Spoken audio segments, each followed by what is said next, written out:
Hi everyone, welcome to my channel. This is Dr. Anumula Kumari. Today, my topic is how to avoid gossips. Let's get started.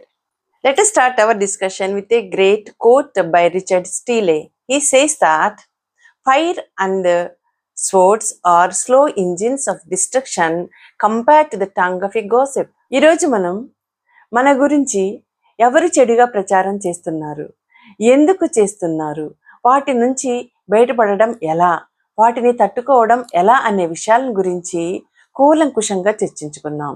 ప్రచారం అంటే మంచి చేసినా మంచి ప్రచారం అవుతుంది, చెడు చేసినా చెడు కూడా ప్రచారం అవుతుంది.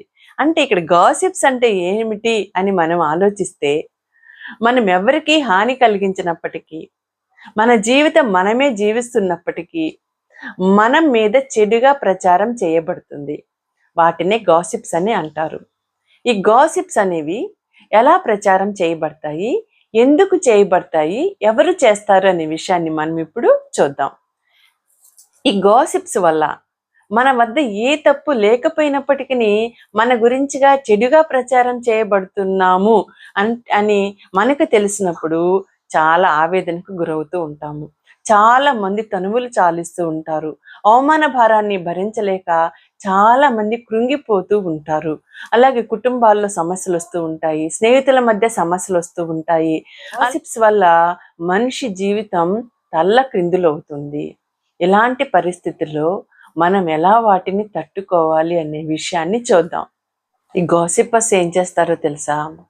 స్నేహితుల మధ్య తగువ పెడతారు, భార్యాభర్తల మధ్య తగువ పెడతారు, తల్లిదండ్రులకు పిల్లలకు మధ్య తగువ పెడుతూ ఉంటారు. వారికి ఏం పని లేదు. ప్రతి మనిషి యొక్క జీవితం 4 వ్యవస్థలతో కూడి ఉంటుంది, ముడిపడి ఉంటుంది. అవి ఏమిటనగా వ్యక్తిగత జీవితం, కుటుంబ జీవితం, సామాజిక జీవితం, వృత్తిపరమైన జీవితం. వ్యక్తిగత జీవితం, ప్రతి మనిషికి ఒక పర్సనల్ స్పేస్ ఉంటుంది. వారి యొక్క వ్యక్తిగత ఇంట్రెస్ట్లు ఉంటాయి, అవసరాలు ఉంటాయి, ఫ్యాషన్స్ ఉంటాయి, గోల్స్ ఉంటాయి. వారు వ్యక్తిగతంగా జీవించే సమయంలో ప్రక్క వారికి ఎవరికి ఇబ్బంది కలగకుండా జీవించినట్లయితే సరి. లేదు, పక్కవారికి ఇబ్బంది కలుగుతున్నట్లయితే లా అండ్ ఆర్డర్ ప్రకారము ప్రూఫ్ కనుక ఉన్నట్లయితే వారి గురించి చెడుగా ప్రచారం చేయబడుతుంది. అలాగే కుటుంబ జీవితం, కుటుంబ జీవితంలో తల్లిదండ్రులు, అలాగే పిల్లలు, లైఫ్ పార్ట్నర్, బంధువులు వీరందరితోనూ ముడిపడి ఉంటుంది. అయితే ఇలాంటి సందర్భంలో ఒక ఫ్యామిలీ లైఫ్లో చాలా బాధ్యతాయుతంగా ఉంటారు. ఎవరి పని వారు చేసుకుంటూ వెళ్తారు. అలాగే గౌరవించుకుంటూ ఉంటారు, బాధ్యతగా ఉంటూ ఉంటారు. ఎవరి డ్యూటీని వాళ్ళు చేసుకుంటూ ఉంటారు. క్షేమకరంగా ఒకరినొకరు ప్రోత్సహించుకుంటూ, గౌరవించుకుంటూ వారి యొక్క జీవితాన్ని జీవిస్తూ ఉంటారు. ఒకరికొకరు సపోర్ట్ చేసుకుంటూ ఉంటారు. సంతోషంగా, ఆహ్లాదకరంగా వారు జీవిస్తూ ఉంటారు. ఓర్పుతో ఉంటారు. ఒకరి ఎదుగుదలకు మరొకరు సహకరించుకుంటూ ఉంటారు. ఒక ప్రశాంతమైన వాతావరణంలో కోఆపరేషన్ చేసుకుంటూ, కోఆర్డినేషన్ చేసుకుంటూ జీవిస్తూ ఉంటారు. అది ఒక ప్రేమ ప్రపంచం. అయితే దీనిలో కూడా కొన్ని రూల్స్ ఉంటాయి, కొన్ని ఆర్డర్స్ ఉంటాయి, కొన్ని లిమిట్స్ ఉంటాయి, కొన్ని రెగ్యులేషన్స్ ఉంటాయి, కొన్ని అలాగే సామాజిక పరమైనటువంటి జీవితం. ఈ సామాజిక పరమైన జీవితము మన పుట్టిన దగ్గర నుంచి మన పరిసరాల్లో ఉండే అనేక వ్యవస్థలతో మనం సంబంధాన్ని కలిగి ఉంటాం. కొన్ని రూల్స్ అండ్ రెగ్యులేషన్స్ ఫాలో అవ్వాల్సి ఉంటుంది. ఎవరైతే ఆ రూల్స్ అండ్ రెగ్యులేషన్స్ ఫాలో అవ్వలేదో అక్కడ చట్టపరమైన చర్యలు ఉంటాయి. అక్కడ కూడా మన గురించి చెడ్డగా ప్రచారము చేయబడుతుంది.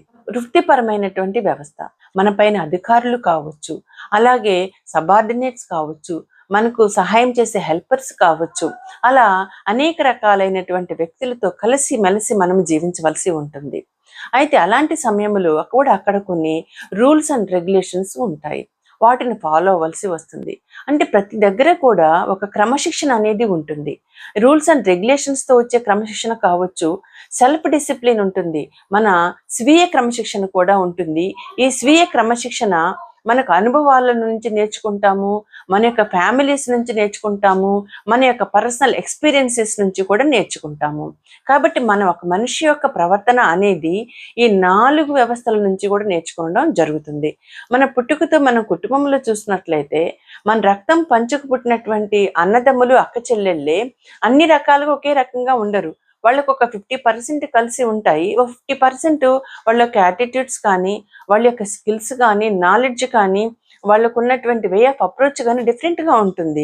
అలా ఒక ఫ్యామిలీలో ఇలా ఉన్నప్పుడు, ఒక సమాజం గురించి మనం చూసుకున్నప్పుడు చాలా భేదాభిప్రాయాలు ఉంటూ ఉంటాయి. కానీ అన్నింటినీ కలుపుకొని అందరికీ సహకరించుకుంటూ మన వలన ఎవరికీ ఇబ్బంది లేకుండా కలిసిమెలిసి జీవించటమే జీవితం అంటే. ఎవరి గాసిప్స్ని స్ప్రెడ్ చేసే అవకాశం ఉంది.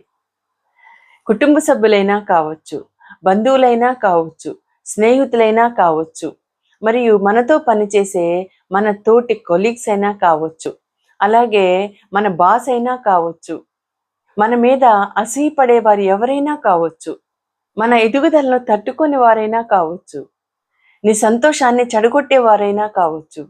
ఇప్పుడు గాసిప్స్ని ఎందుకు స్ప్రెడ్ చేస్తారో చూద్దాం. గాసిప్స్ అంటే చెడు ప్రచారము, మన మీద ఈవిల్ టాక్స్.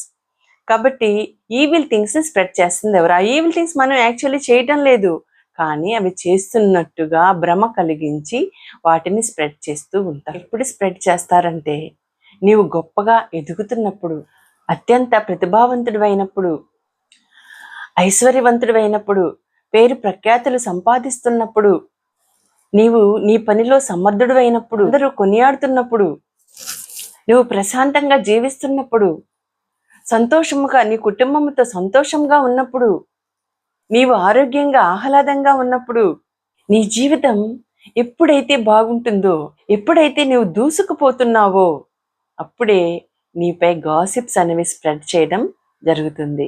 ఈ గాసిప్స్ని ఎందుకు స్ప్రెడ్ చేస్తారు? దీనికి మొదటి కారణం అసూయ. ఏ పని పాట లేనివారు, ఏ గోల్ సెట్టింగ్ లేనివారు, జీవితంలో సంతోషం లేనివారు, సాటిస్ఫాక్షన్ లేనివారు, ఎక్కువగా కంపేర్ చేసుకునే వాళ్ళు, ఎక్కువగా నెగిటివ్గా థింక్ చేసేవారు, ఎవరికైతే ఐడెంటిటీ లేదో ఐడెంటిటీ కోసం, ఎవరైతే ఇన్సెక్యూర్గా ఫీల్ అవుతున్నారో ఆ ఇన్సెక్యూరిటీ నుంచి వారు బయటపడటం కోసం, స్కిల్స్ లేనివారు, పనిపై అనుభవం లేనివారు, నాలెడ్జ్ లేనివారు, విజ్డమ్ లేనివారు, వారు ఒక్కొక్కసారి క్యారెక్టర్ అసాసినేషన్ చేయడానికైనా సిద్ధపడుతూ ఉంటారు. వారికి శాడిస్టిక్ నేచర్ ఉంటుంది. ఎదుటివారు బాధపడుతూ ఉంటే వారికి సంతోషపడే లక్షణం ఉంటుంది. కాబట్టి డియర్ ఫ్రెండ్, వీటిని మనసుకు ఎక్కించుకోకు. నీపై చెడు ప్రచారం జరుగుతున్నప్పుడు నువ్వు బాధపడుతున్నావా, కృంగిపోతున్నావా? వారు కోరుకునేదే ఇది కదా. కాబట్టి కృంగుపాటుకు లోనవుకు. ఇవి అసలు మనసుకి ఎక్కించుకోకు. ఎవరైనా నీ మీద కావాలని నీ మీద నిందలు మోపుతూ ఉన్నారు అంటే నీవు చాలా గొప్పవాడివి లేదా గొప్పదానివి అని అర్థము. నీవు చాలా నైపుణ్యం కలవాడవని అర్థము. నీ కోసం వారు టైం హెచ్చించి నీపై చెప్పుకుంటున్నారు అంటే యు ఆర్ ద గ్రేట్. నీ గోల్ సెట్టింగ్ నుంచి డైవర్ట్ అవ్వకు. నీ ప్లాన్స్ ఎవరికి చెప్పకు. నిరాశ చెందకు. నీ ప్రయాణం ఆపకు. ఎవరిని ఇంప్రెస్ చేయాలని చూడకు. సంతోషంగా ఉండు, యాక్టివ్గా ఉండు. Time heels everything. Don't stop. Run towards your goal. Don't waste your time thinking of others. మన టైంని చక్కగా యూటిలైజ్ చేసుకుంటూ ఎదుటివారి లైఫ్లోకి తొంగి చూడకుండా మన లైఫ్ మనం జీవిస్తూ ఉన్నప్పుడు లైఫ్ చాలా ప్రశాంతంగా ఉంటుంది. ఎదుటివారిలో ఉన్న తప్పులు వెతకకుండా ఉన్నంత వరకు, ఉన్న దాంట్లోనే సంతృప్తి చెందుతూ ఉన్నప్పుడు, తోను మనము కంపేర్ చేసుకోకుండా ఉన్నప్పుడు మన జీవితం చాలా ఆనందంగా ఉంటుంది. మీకు మీరే ధైర్యం చెప్పుకోవాలి. మీకై మీరే మోటివేట్ చేసుకోవాలి. నీ యొక్క అభివృద్ధిని సంతోషించేవారు, ఆనందించేవారు, నిన్ను ఎంకరేజ్ చేసేవారు నీ దగ్గర ఉండేలాగా చూసుకో. నీవంటే అసూయపడే వారికి చాలా దూరంగా ఉండాలి. ఒక భక్తుడు ఇలా ప్రార్థిస్తాడు, దేవుడా, నా స్నేహితుల నుంచి, నా యొక్క బంధువుల నుంచి, నా కుటుంబ సభ్యుల నుంచి నన్ను కాపాడు నాయనా. ఎందుకంటే నా శత్రువుల నుంచి నేను రక్షించుకోగలను, కానీ వీరి నుంచి నేను రక్షించుకోలేను. కాబట్టి నన్ను రక్షించేవాడు నువ్వే అని ప్రార్థిస్తాడు. కాబట్టి నేటి స్నేహితుడే రేపటి శత్రువు కావచ్చు. కాబట్టి ప్రతి ఒక్కరితోనూ జాగ్రత్తగా ఉండడం నేర్చుకోవాలి. ఎవరిని నమ్మి నీ సీక్రెట్స్ని రివీల్ చేయకు. నీ ప్లాన్స్ని చెప్పకు. Thank you for watching my video. మరొక మంచి వీడియోతో మీ ముందుంటాను. Until then bye, all the best, take care. Please subscribe my channel.